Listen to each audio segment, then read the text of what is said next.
So most people know someone who's had a hip replacement, be that a parent, a grandparent, or another family member.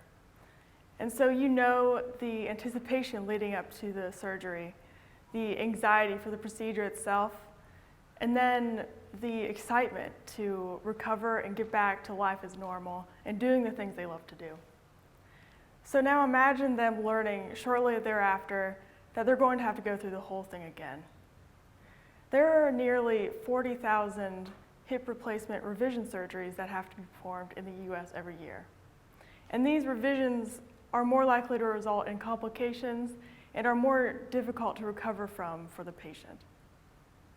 And so what more can be done to implants so that these revisions no longer have to be performed? Well, one of the leading causes of implant failures is an insufficient osseointegration of the bone with the implant. And so what this simply means is that the bone cells aren't properly attaching to and growing across the implant surface. And so we need to create an environment in which the bone cells want to grow and thrive. So what does an environment for a bone cell look like? Well, bone cells have been shown to respond to stimuli at the molecular, the nanoscale, the microscale, up to the macroscale. And so the microscale can be thought of as the mountains and the valleys of a cell's environment, while the nanoscale can be thought of as the trees and the plants that grow on top of the microscale. And so the equivalent in the microscale to just bare mountains would be like a micro-rough topography.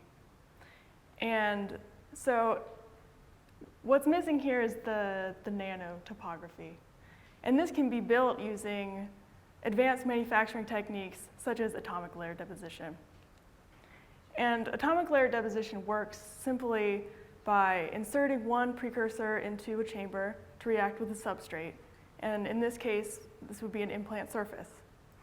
And once this first chemical precursor has reacted with the substrate, any remainders are vacuumed from the system, and a second chemical precursor is inserted into the system to react with the first layer. And then once any byproducts are vacuumed from the chamber, you're left with the first layer of whatever nanostructure you're trying to build.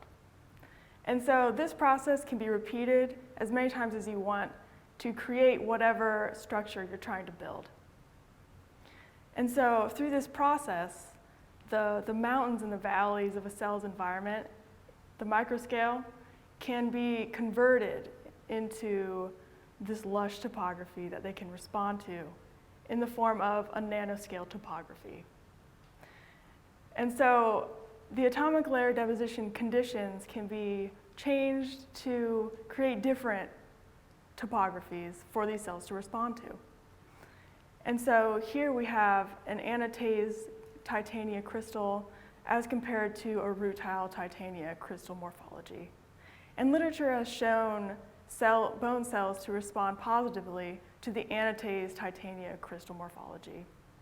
And as part of my research, we're currently doing a cell culture comparing cell responses to this nanoscale titania morphology as compared to the simple microscale topography. And we're hoping to observe an improved response.